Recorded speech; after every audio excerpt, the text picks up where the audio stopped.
अच्छा रिश्मा, मोहब्बत के बारे में आपके क्या ख्यालात है? एक बार, बार-बार या 2 बार?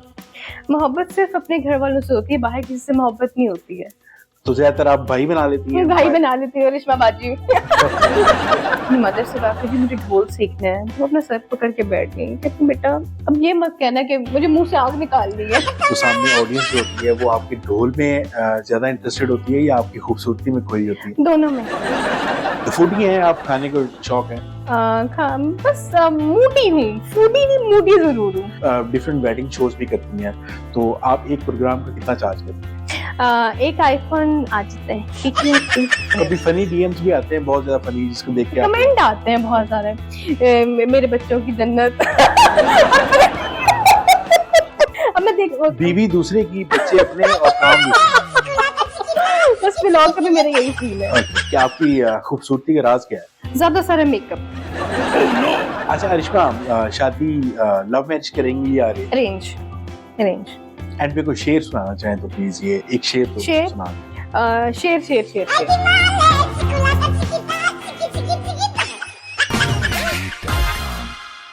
अस्सलाम वालेकुम जी, मैं हूं आपका होस्ट अहमद फरीद और आप देख रहे हैं पॉडकास्ट प्लेनेट। आज की हमारी जो मेहमान है वो पाकिस्तान की पहली लेडी ढोल प्लेयर और बहुत ही pleasant personality. Please welcome Arishma Mariam. अस्सलाम वालेकुम अरिश्मा, कैसी हैं आप? मैं ठीक हूँ, आप कैसे हैं? बिल्कुल ठीक ठाक, thank you so very much, आपने टाइम दिया। बिल्कुल आपका एक टाइट सा स्केड्यूल है, उसमें से आपने टाइम निकाला, thank you so very much. अच्छा अरिश्मा, आपकी रियल लाइफ के बारे में तो लोग जानते हैं बिकॉज आपको मीडिया पे देख रहे होते हैं, आपके ढोल को सुन रहे होते हैं।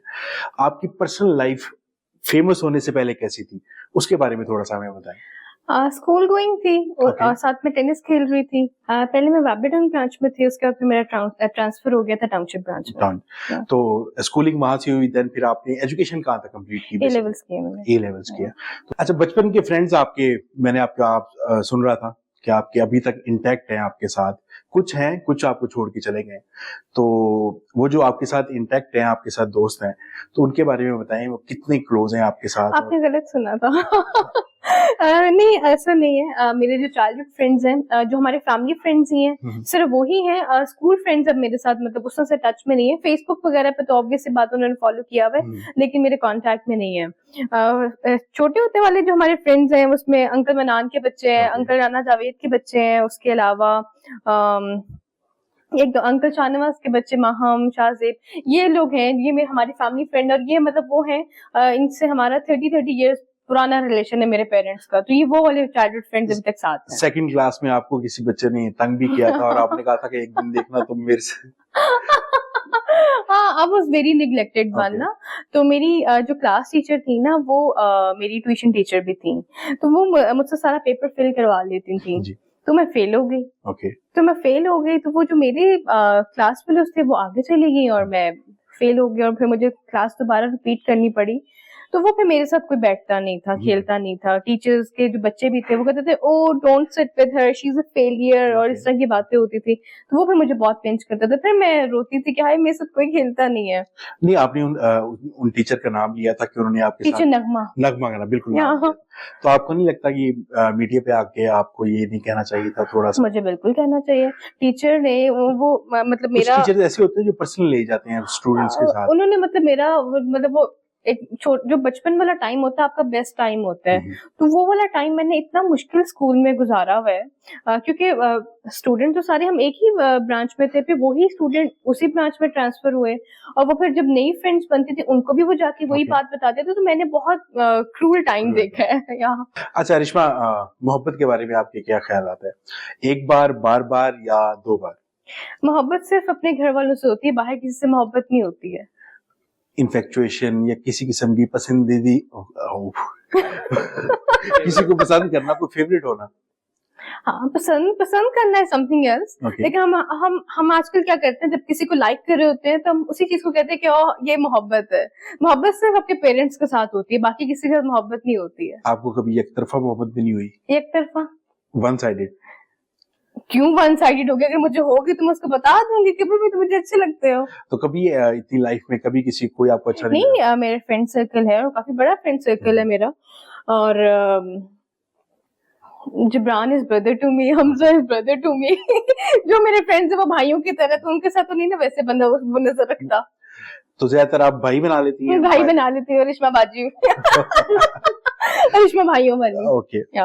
अच्छा रिश्मा, कोई फेवरेट सेलिब्रिटी क्रश जिसने आपको वाकई क्रश कर दिया हो, जो आप समझती हो कि मेरे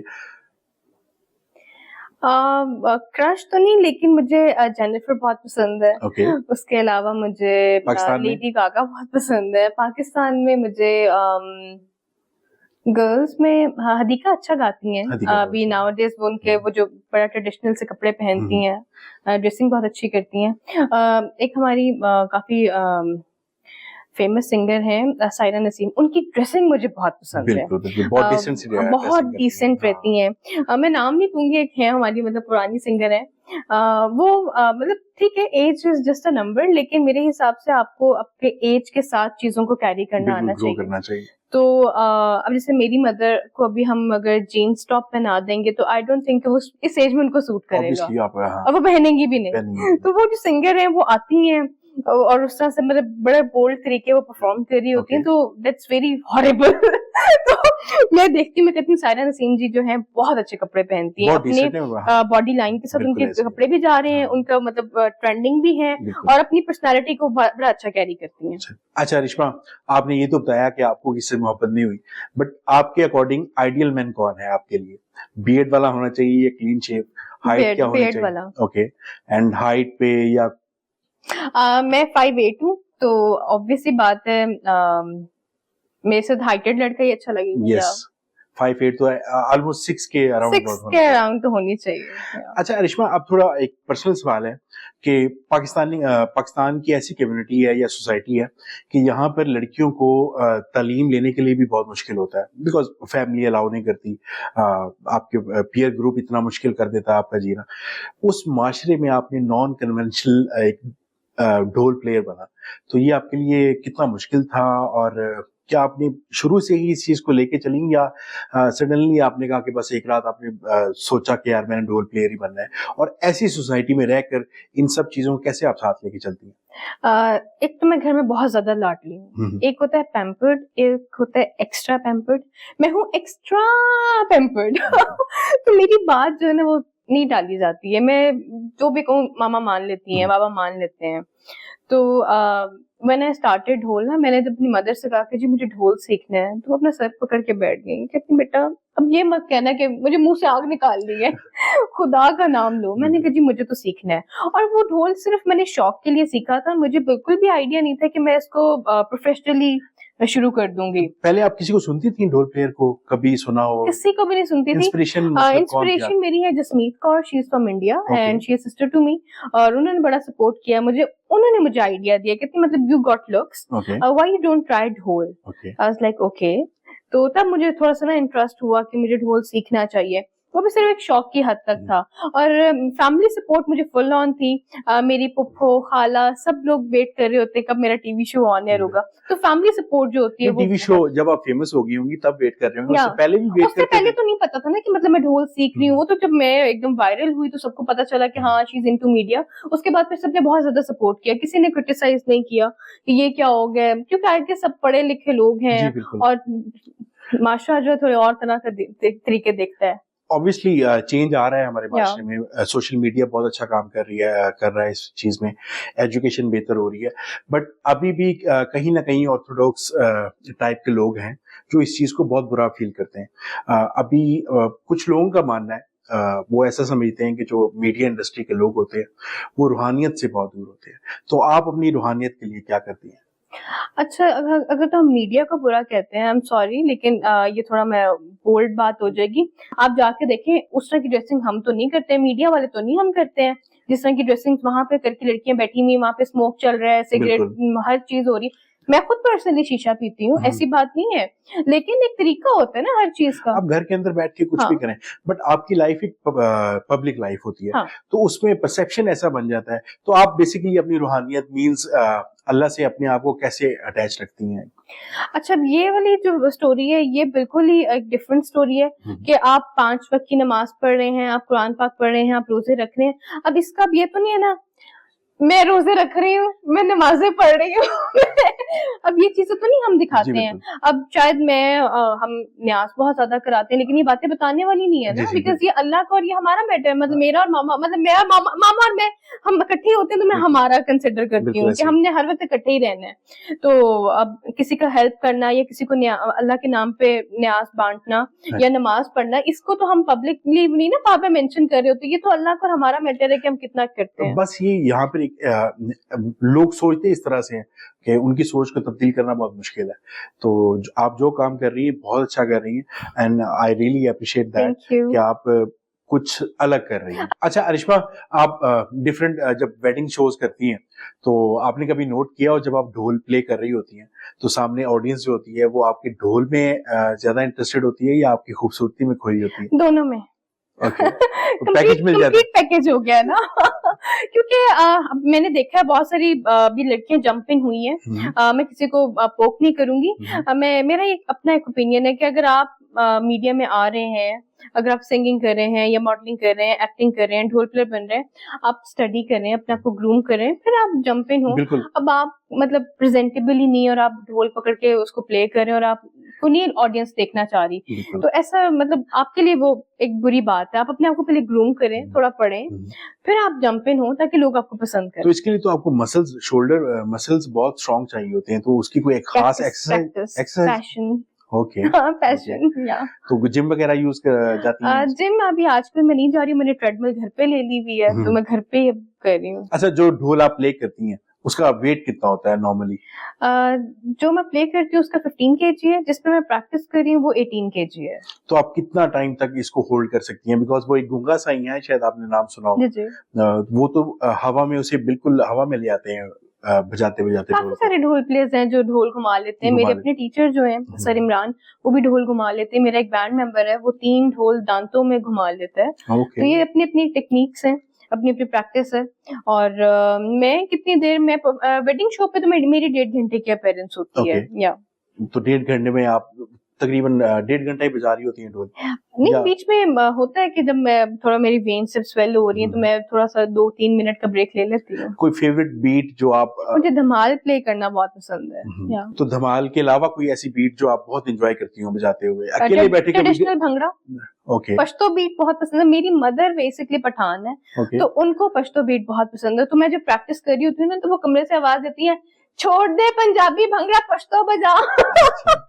तो वो भी मैं पश्तो बीट प्ले करती हूँ। तो पश्तो आपको आती भी है बेसिकली? नहीं, मेरे फादर पंजाबी थे, तो वो उनको लगता था कि मामा मेरे बाबा के बारे में कोई बात करें तो वो खफा होते थे। तो वो भी मेरी मामा ने पश्तो बोलना छोड़ दी।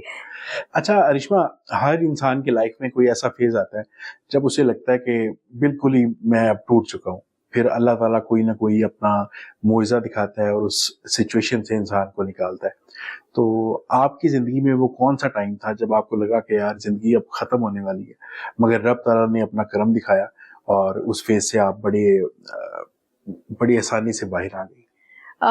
जब मेरे फादर की डेथ हुई तब वो बहुत ही डिफरेंट सा था एक चीज। मैंने तो कभी सोचा ही नहीं था कि ऐसा भी हो जाएगा, और लेकिन अल्लाह पाक की जैसे मर्जी है।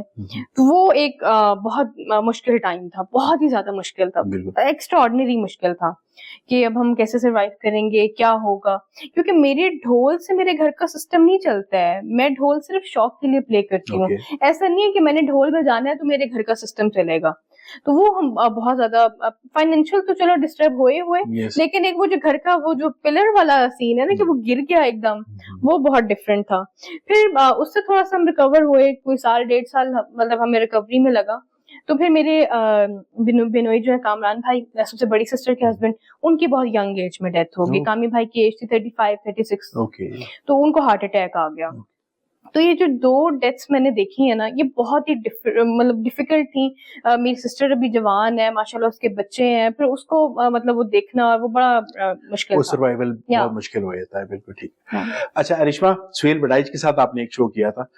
वो अक्सर कहते हैं कि जो फीमेल सेलिब्रिटीज होती हैं वो खाना नहीं खिलाती और जब भी वो ऐसा कोई शो करते हैं तो अपना खाना साथ लेके जाते हैं। तो जब आपके घर आए थे तो खाना उन्होंने दिया था तो या बस तक ये कौन लोग हैं कि आपके घर मेहमान आ रहा है वो बगैर खाए जाए। हमारे घर का तो ये सिस्टम नहीं है। जब मैं मीडिया में नहीं भी थी तब भी मैं तो शुरू से बचपन से देखते आ रही हूँ कि घर पे जब भी कोई आता है मेरी मामा तो पार्सल भी साथ बना के देती है। नहीं, वो तो मैंने अभी देखा है आंटी का खलूस और नियत।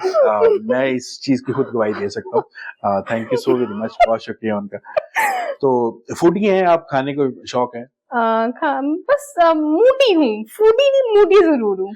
तो लाहौर में सबसे बेस्ट जगह कहाँ का कुजीन आपको सबसे अच्छा? अच्छा, it depends on mood. Okay. मैं मटन और बीफ नहीं खाती, उसके अलावा आई डू इट एवरीथिंग। तो खाना भी ना मूड के अकॉर्डिंग चल रहा होता है, खाना, कपड़े। वेजिटेरियन है? नहीं, वेजिटेरियन तो नहीं हूँ, लेकिन मटन और बीफ नहीं खाती, मुझे ना स्मेल आती है। ओके। तो लाहौर में कोई फेवरेट प्लेस जहाँ पे आपको जाना पसंद हो, एम्बियंस वाइज, खाना? अभी आजकल तो राय ट्रेंडिंग में सारे टॉप रेस्टोरेंट्स तो वहीं पे हैं, एम मालूम पे भी हैं। तो अब एक एक नाम मेंशन कर दूं या ऐसे ठीक है? नहीं, आपका अपना फेवरेट बता दें, सबसे फेवरेट वही, it depends on mood. Okay. मुझे नैंडोस बहुत पसंद है, मुझे पीएफ चैंग बहुत पसंद है, उसके अलावा और काफी सारे रेस्टोरेंट्स हैं जिनके मुझे फूड बहुत पसंद है, लेकिन वही ना मूड पे डिपेंड करता है। अच्छा, आप डिफरेंट वेडिंग शोज भी करती हैं, तो आप एक प्रोग्राम का कितना चार्ज करती हैं? एक आईफोन आ जाता है, पीटीआई प्रूफ। अच्छा, अभी आपने कहा कि एक आईफोन आ जाता है, वो कौन सा आता है? एक्स आता है, 11 आता है, 12 आता है, 15? फिर तो बहुत अच्छा कमाती हैं आप। वही तो मैं कह रही हूँ, अब मुझे देख के बहुत लड़कियों ने जंप इन किए, उनको लगता है कि रिश्मा बहुत पैसे बनाती है, लेकिन आप ये भी तो देखे ना कि अगर मैं लेट्स सपोज अगर एफर्ट भी बहुत होता है, 10 रुपीज अगर मैं चले 10 रुपीज, मैं 6 लाख रुपए शो पे चार्ज कर रही हूँ। मेरे साथ टीम है, प्रॉपर टीम है, जिसमें 3 बॉयज हैं, मैनेजर है, कैमरामैन है, ड्राइवर है, गार्ड्स हैं, मतलब पूरी प्रॉपर टीम होती है। ठीक है, हम शो पे जा रहे हैं एक गाड़ी पे, तो ऑब्वियसली मेरी अपनी गाड़ी होती है, बैंड मेंबर्स की अपनी होती है, गार्ड्स की अपनी होती है, तो प्रॉपर एक टीम के साथ इंसान चल रहा होता है। ऐसा नहीं होता कि सब पैसे मेरे पास आ रहे होते हैं। अच्छा, अगर आपको अप्रोच करना हो किसी वेडिंग के लिए, वेडिंग शो के लिए, तो क्या करना चाहिए? इंस्टाग्राम पे कांटेक्ट करें। अच्छा, आपकी अपनी पीआर टीम है जो राब्ता करती है उसके बाद? जी। अच्छा, कोई ऐसा क्रेजी फैन स्टोरी सुनाएंगे जो बिल्कुल पीछे पड़ गया हो आपके? एक दफा क्या हुआ, मेरा जो इंस्टाग्राम, फेसबुक, यूट्यूब, ये मेरे मैनेजर्स के पास भी लॉगिन हुआ, मेरे पास भी लॉगिन है, मेरे मैनेजर्स के पास भी लॉगिन है। अब क्या होता है कि जैसे रात में मैं स्क्रॉलिंग कर रही हूँ तो कभी कभार मैं ना डीएम्स खोल लेती हूँ कि मतलब क्या चल रहा है, जो फजूल मैसेजेस होते हैं, फजूल कहना तो नहीं चाहिए लेकिन हमारे लिए फजूल ही होते हैं, मतलब ऐमी लोग अपनी पिक्चर्स भेज रहे हैं, वीडियोस भेज रहे हैं, तो हम उसको डिलीट कर देते हैं। कोई काम का मैसेज हो कि जी इवेंट है तो उसको मैनेजर जो है रिप्लाई कर देते हैं। तो ऐसे मैं डीएम चेक करी तो एक पे ना बाजू पे ना उसने पूरा ब्लेड से रिश्मा लिखा हुआ। मैं इतना डर गई, मैंने उसको ब्लॉक कर दिया। मैंने कहा पता नहीं कौन है कौन नहीं, अल्लाह ना करे उसकी वेन कट जाए, ऊपर से रिश्मा लिखा हुआ हो, मैं क्या करूंगी, मेरा नाम आएगा। तो वो एक मतलब बड़ा मैं तो डर गई एकदम कि ये क्या हो गया। मैंने कभी फनी डीएम्स भी आते हैं बहुत ज्यादा फनी, जिसको देख के कमेंट आते हैं बहुत सारे, मेरे बच्चों की जन्नत और कमेंट आते कमेंट। अच्छा पता है क्या, जो अच्छा कमेंट करने वाला है ना वो जहन में रह जाता है, जो नेगेटिव कमेंट करते हैं ना उसको हम स्वैप कर देते हैं, वो रिमूव हो जाता है या ब्लॉक कर देते हैं। जो अच्छा कमेंट करते हैं ना वो हमेशा याद रहता है, यार इसने अच्छा कमेंट किया था। और वो जो अच्छा कमेंट करने वाले लोग हैं वो फ्रीक्वेंटली आपकी पोस्ट पे कमेंट करते रहते हैं और वो आपको याद रहते हैं कि हाँ यार ये मेरे फॉलोअर्स। तो कमेंट्स पढ़ती हैं अपने सारे? पढ़ती हूँ। तो उसमें कभी ऐसा कोई कमेंट आया हो जिससे बिल्कुल दिल टूट गया हो कि यार हाँ जी, फतवा स्क्वाड जाती है, फतवा स्क्वाड बिल्कुल जाती है। लेकिन फिर मेरा उनसे ये सवाल है, चले हम बुरे, आप हमारी पोस्ट पे क्या कर रहे हैं? हाजी साहब आप घर बैठे लॉग आउट करें इंस्टाग्राम को, आप इधर क्या कर रहे हैं? आपका गानों से, ढोल से, सिंगिंग से क्या कंसर्न? आप हमारी पोस्ट पे लेने क्या आए हैं? आपका कोई काम नहीं। अच्छा रिश्मा, कौन सी ऐसी 3 चीजें हैं जिनके बगैर आप जिंदगी में नहीं रह सकती? मामा। ओके। मामा, अगेन मामा। And mobile? मोबाइल भाड़ में जाए। अच्छा, मोबाइल आप यूज नहीं है? मोबाइल मैं बिल्कुल यूज करती हूँ, लेकिन आप कह रहे मैं रह नहीं सकती, तो वो सिर्फ मामा है। मेरी जिंदगी में सिर्फ पहली और आखिरी इंसान वही है जिनके बगैर मैं रह नहीं सकती बस। बाकी वो दुनिया की मुझे कोई परवाह नहीं, जहाँ मुझे मामा वहाँ मुझे दुनिया का कोई इंसान नहीं। बल्कि ब्लेसिंग्स होती हैं बिल्कुल उनके बगैर तो बिल्कुल हमारी लड़ाई भी बहुत होती है, लेकिन हर 2 मिनट बाद वो तो ये चलता गिलास रहता यहाँ है। पे क्यों रख दिया है, लाइट क्यों ऑन है, टॉवल क्यों वो तो घर में चलता रहता है तो हमारी बहुत लड़ाई होती है, लेकिन प्यार भी हमारा बहुत है। वो भी मेरे लोग कहते हैं ना दिल का रिश्ता, हमारा दिल का नहीं, हमारा सोल का रिश्ता है एक्चुअली। दुनिया में सिर्फ एक माँ का रिश्ता ऐसा है जो बेलॉस होता है, वरना कहीं ना कहीं जिंदगी में हर किसी को कोई ना कोई मतलब इंटरेस्ट होता है। उसके अलावा माँ एक ऐसा रिश्ता है जिसमें बेलॉस, नो इंटरेस्ट, अनकंडीशनल लव जिसे कहते हैं वो होता है। अरिश्मा, आपने ये तो बताया कि आप एक शो का कितना चार्ज करती हैं, मगर अपने सोशल मीडिया प्लेटफॉर्म से आप मंथली कितना कमाती हैं? मेरी जब सोशल मीडिया प्लेटफॉर्म से कमाने का टाइम है, मेरा पेज हैक हो गया। ओके। तो जिसके पास वो पेज चल रहा है, मेरे सुनने में आया तो वो 7-8 लाख रुपए कमा रहा है मेरे फेसबुक पेज से। तो आपने FIR को बताया नहीं? मेरी जो पेज का जो क्रिएटर था ना, साइबर क्राइम में आपने सब कुछ कर लिया। मेरे जो पेज का क्रिएटर था ना, उसने वो पेज आगे ना सेल कर दिया। Okay. तो जैसे ये वो वाला सीन है ना, जैसे अब आपकी सिम में यूज कर रही हूँ, आपका जब दिल करेगा अपनी सिम बंद करवा लेंगे या किसी और के नाम पे आप ट्रांसफर कर सकते हैं। तो ये भी वही सीन था, पेज के साथ भी ऐसे ही हुआ। उसने 3 लाख रुपए में पेज बेच दिया था, आगे बेच दिया था। और यूट्यूब है, मैं टू बी वेरी ऑनेस्ट, मेरे पास सिल्वर बटन भी है, व्यूवर भी बहुत अच्छे आते हैं, लेकिन समटाइम्स मैं अगर व्लॉग शूट कर रही हूँ ना, तो मैं अपने व्लॉग देख के यार ये शो ऑफ नहीं हो जाएगा, मैं डिलीट कर देती हूँ। तो मैं कहती हूँ मैं क्या रिकॉर्ड करूँ। वो शो ऑफ नहीं होगा, बिकॉज आपके जो जितने भी फैंस हैं ना, वो आपको देखना चाहते हैं, एक लेकिन लम्हा आपका नोट करना चाहते हैं कैसे गुजर रहा है। बस मैं ना अपलोड नहीं करती हूँ, मैं कहती हूँ मैं क्या अपलोड करूँ, मैं क्या रिकॉर्ड करूँ, मैं क्या दिखाऊं। तो मैं बहुत मजे से व्लॉग शूट करती हूँ, एडिट करती हूँ, डिलीट कर देती हूँ। मैंने कुछ व्लॉग किए भी हैं, लेकिन अपनी व्लॉग देख के मैं कह रही थी कितना बुरा व्लॉग बनाया मैंने। नहीं, YouTube पे आप जरा वर्क करें तो बहुत अच्छी इसकी। लेकिन मुझे अपने व्लॉग देख के कितना गंदा व्लॉग शूट किया है मैंने। तो आप अपनी क्रिटिक्स हैं ना? बस अपने काम को देख के कोई बुरा नहीं कहता, लेकिन मुझे लगता है कि मैं बहुत फजूल व्लॉग शूट अपना काम सबको ही बुरा लगता है, दूसरों को अच्छा लगता है। अब मैं बीवी दूसरे की, बच्चे अपने और काम दूसरों। बस व्लॉग का भी मेरा यही सीन है। ओके। अच्छा रिश्मा, आपने स्टोन्स पहने हुए हैं, एक तो आप ये बताएं कि आप ये स्टोन्स ऑथेंटिक स्टोन्स लेती कहाँ से और ये कौन से स्टोन्स है? ये एमरल्ड है, सफायर है, एमरल्ड विद डायमंड्स है, सफायर भी विद डायमंड्स है, ये भी एमरल्ड है। ये मुझे ईरान से गिफ्ट किया था वन ऑफ माय फैन, उन्होंने। और ये वाला मैंने लाहौर में ज्वेलर है, हारून ज्वेलर, नाम लेने के लिए लेना, बीप डाल दीजिएगा। तो ये मैंने उनसे लिया था। एक मैंने हाँ, ये वाकई मैंने वो ईरान से आए हुए। हाँ। ओके। तो इनसे कुछ नेगेटिव एनर्जी दूर होती है? अच्छा, मैं बहुत सुपरस्टिशियस हूँ, बहुत ही ज्यादा। घर से पानी पी के नहीं निकलना, पीछे से कोई आवाज दे दे तो क्यों प्लीज आवाज दी, मैं जा रही, मैंने बैठ जाना है। हर इंसान की अपनी अपनी एक आदत होती है ना, तो मैं थोड़ी सी सुपरस्टिशियस हूँ कि नजर लगती है, क्या कहते हैं, सामने से बिल्ली को, हाँ नहीं, बिल्ली वाला तो मुझे, बिल्ली वाली मुझे मिथ लगती है, वो अपने काम जा रही है। हाँ, बिल्ली अपने काम जा रही है। और वैसे भी आपको पता है कि जैसा आप सोचती है ना, वैसा हो जाता है। और अल्लाह ताला ने कुरान पाक में भी फरमाया है कि जैसा गुमान करोगे वैसा खुदा को आप पाओगे, वैसा हो जाता है। और ये ऐसे ही है, अगर आप लॉ ऑफ अट्रैक्शन को देखें, वो भी ऐसे ही वर्क करता है कि आप जिस तरह के बारे में सोच रहे होते हैं वैसे ही इंसान की लाइफ में होना चाहिए। जैसे मेरी सिस्टर है यशल, मैं उसको कहूँगी यशल, यार सुबह मेरे पेट में बहुत दर्द हो रही थी, मुझे मत बताया कर, मेरे पेट में दर्द शुरू हो गई है। तो ये चीजें उसमें ट्रांसफर होती हैं। बिल्कुल ऐसे ही होता है। अच्छा रिश्मा, पर्सनल सवाल है कि आपकी खूबसूरती का राज क्या है? ज्यादा सारा मेकअप। ओके। यही होता है, लड़कियां ज्यादा यही करती हैं और क्या करती हैं। अब वो ऑन स्क्रीन आके मैं बहुत प्रिटेंड करूँ कि ज्यादा पानी पिए, ज्यादा ये खाएं, ज्यादा वो पिए। हाँ, फिर यही है कि ज्यादा अगर आप मेकअप के बगैर है तो ये अपने डाइट का अच्छा ख्याल रखें। ये तो ऑन सीरियस साइड पे, आप पानी पिए, डाइट का ख्याल रखें, और जोक्स अपार्ट ज्यादा सारा मेकअप। हाँ, ज्यादातर मेकअप लगा के आप ज्यादा खूबसूरत है। अच्छा, मेकअप में ये नहीं होता कि लड़की खूबसूरत हो जाती है, उसके फीचर्स जो है ना वो इनहेंस हो जाते हैं। अच्छा रिश्मा, शादी लव मैरिज करेंगी या अरेंज? Totally arrange. तो मुश्किल नहीं हो जाएगा? नहीं, बिल्कुल मुश्किल नहीं होगा। मामा मेरे लिए ढूंढेंगी ऐसा। वो एक ना मैंने वीडियो देखा, वो बच्चा कहता है वो उसको मतलब वो एक ही करेक्टर है, वो लड़की का भी रोल करता है लड़के का भी। उसको कहते हैं अगर तुम्हें मेरी कोई बात बुरी लगी तो वो कहती है रुको रुको एडजस्ट कर लेना।